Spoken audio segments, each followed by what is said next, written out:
De perto parece uma versão pretensiosa de uma loja da Van.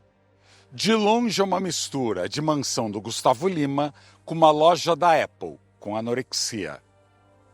O Teatro Municipal de Paulínia custou o equivalente a 220 milhões de reais. Tem 1.370 lugares. É mais de 10% da população total da cidade. Imagine que São Paulo inaugurasse um teatro com 110 mil lugares, mais do que Itaquerão e Morumbi juntos. Não faz sentido e nunca fez. Está praticamente sem uso há mais de 7 anos. E não há sinais de que apareça algum interessado ou louco para restaurar o teatro fechado e com deterioração por todos os lados. O teatro enferrujou. Este teatro traz uma oportunidade de se colocar o nosso microscópio para se analisar tanto a arquitetura clássica quanto este urbanismo que priorizou os carros. É importante exumar este erro. Continuamos a repetir versões deste cadáver pelo país inteiro. O episódio de hoje vai desagradar muita gente. Que bom! Comente aqui e me xingue porque ajuda o algoritmo. Vou falar dos nostálgicos que acreditam que toda a arquitetura clássica é melhor do que a arquitetura moderna. Dá uma olhada nisso aqui. Quem acha que não se pode criticar todo e qualquer investimento em cultura ou equipamentos culturais. Quem defende esse urbanismo rodoviarista e que consegue uma boquinha milionária em todos os investimentos no meio do nada. No episódio de hoje vamos falar do Teatro Municipal Paulo Gracindo, em Paulínia.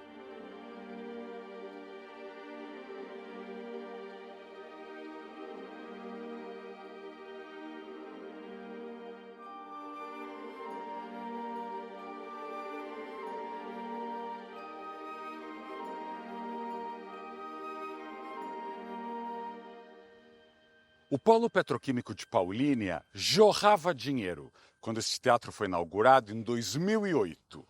O então prefeito Edson Moura disse que esteve em Orlando, visitou a Disney, de onde tirou a ideia do teatro. Sim, já estávamos muito ferrados antes de empresários e prefeitos só visitarem Dubai. O mundo também é ter referências. E ele queria criar um polo cinematográfico em Paulínia, chamado Pauliwood. É sério. Foi gasto R$1,5 bilhão de reais nessa empreitada, que, como sabe, não criou nem Hollywood nem Bollywood. As reportagens deslumbradas da época só colocavam como nota de rodapé que a rica cidade de 100 mil habitantes não tinha um único cinema ou teatro, nenhumzinho, até hoje. A escolha do lugar lembra muito da Cidade das Artes, na Barra da Tijuca, do Estádio da Copa Arena Pernambuco, em Recife, ou da Estação de Ciências de João Pessoa, na Paraíba. Como jamais aprendemos, o Museu Pompidou, de Foz do Iguaçu, vai repetir o erro de se construir algo em um lugar remoto, onde não mora ninguém, onde ninguém jamais vai chegar a pé ou ir até uma esquina. A promessa é sempre a mesma. Daqui a 10, 20 anos vai desenvolver o entorno. Ou se vai. O Festival de Cinema só conseguia atrair estrelas do passado, que provavelmente nenhum morador de Paulínia conhecia. Há uma epidemia de influenciadores demagogos e muito pouco instruídos sobre arquitetura que ficam chorando, se lamentando sobre a arquitetura moderna e contemporânea e que só defendem a arquitetura antiga. Bem, este teatro é um bom exemplo que a arquitetura boa independe de estilos. Aliás, este teatro pavoroso está na frente da Prefeitura de Paulínia, que é um pós-moderno pavoroso. Sim, vamos refletir um pouco sobre o que faz uma arquitetura ser boa? E há centenas de teatros fantásticos com linguagem contemporânea e realmente inovadores que botam um antiguinho fake de Paulínia para chorar. E não houve concurso de arquitetura, claro. Elas têm um texto na porta do Teatro em Ruínas dizendo que foi ideia do prefeito. O desenho, a arquitetura, porque pessoas que não entendem de assuntos se acham especialistas neles, sem estudar. Elas olham o paisagismo. Sim, parece entrada de cemitério ou decoração natalina. Ninguém pensou que no interior de São Paulo, com este sol normalmente senegalesco, fosse necessário um paisagismo com sombra. E assim tem esses pinheiros ornamentais na entrada. Se não entende nada de arquitetura e quer construir um grande teatro na sua cidade, me contrata como consultor, pelo menos para organizar uma seleção, um concurso ou dar ideias. Elas ter assessores que digam isso não, já seria um progresso enorme. Muita gente acha que a arquitetura é algo caro ou supérfluo, que só cidades muito ricas podem investir. Aqui é uma grande prova que mesmo com petróleo, mesmo nos tempos de vacas gordíssimas, nem o interior, nem as capitais nordestinas, nem Balneário Camboriú ou Goiânia estão fazendo arquitetura. É uma questão cultural. E aí fica o debate. Políticos, a mídia, empresários, as pessoas que viajam, estão fazendo sua parte para deixar o Brasil menos caipira?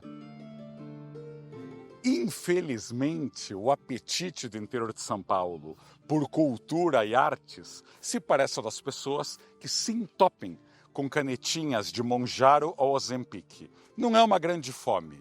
Aliás, há décadas se compara o interior de São Paulo a Texas do Brasil, a Califórnia brasileira, mas lembrete, tanto Texas quanto Califórnia são cheios de teatros, museus, óperas, e por aqui faltam até livrarias.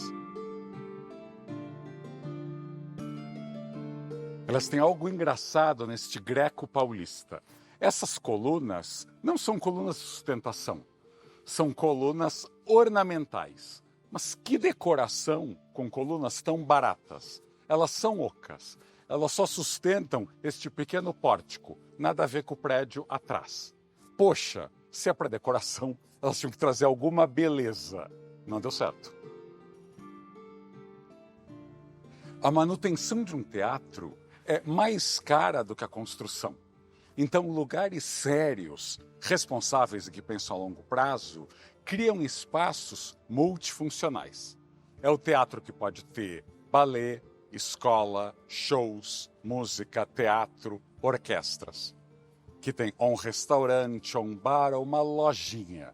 Sim, esse comercialismo que alguns intelectuais condenam, mas é o que faz com que teatros deste tamanho não fiquem fechados. Sim, pensar em manutenção também é gostar das artes.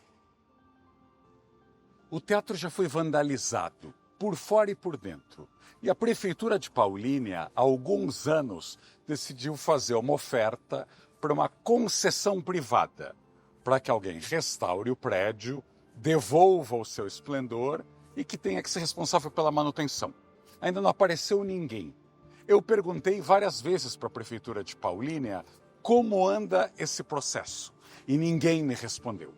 Imagino que a comunicação da Prefeitura de Paulínia seja muito assediada pela CNN, pelo New York Times e pela BBC e não tenha tido tempo de me responder. Assim fica meio claro que o Teatro Municipal de Paulínia não é tão importante assim. Vai ficar vazio por quanto tempo? Está na hora de aprender. E como o trânsito de Paulínia sofre com milhões e milhões de carros, digno de Marginal Pinheiros em véspera de feriado, a Prefeitura de Paulínia teve mais uma brilhante ideia. Construir a sua ponte estaiada, sem alta, enorme, do tipo mais caro. Sim, porque ela não tem dinheiro para manter o teatro municipal, mas obras milionárias fora de escala não vão ser as últimas. O nome do teatro homenageia o grande ator Paulo Gracindo, que interpretou, entre vários papéis, o prefeito Odorico Paraguaçu, na novela O Bem Amado, de Dias Gomes. Uma crítica cáustica a prefeitos populistas que inventam coisas desnecessárias, que são ou corruptos ou falastrões. Neste caso aqui, este teatro imenso é mais uma homenagem ao Odorico do que ao grande Paulo Gracindo. Existe algum teatro Paulo Gracindo na sua cidade implorando por algum uso? Ou existe o lançamento, anúncio de uma obra que você já sabe que depois de inaugurada, nem a prefeitura, nem a cidade vão dar a mínima? Sim, está na hora de denunciar essas catástrofes antes de serem realizadas. Elas vão continuar assim solitárias, como o cachorro que está nos seguindo aqui e que está triste com toda essa situação.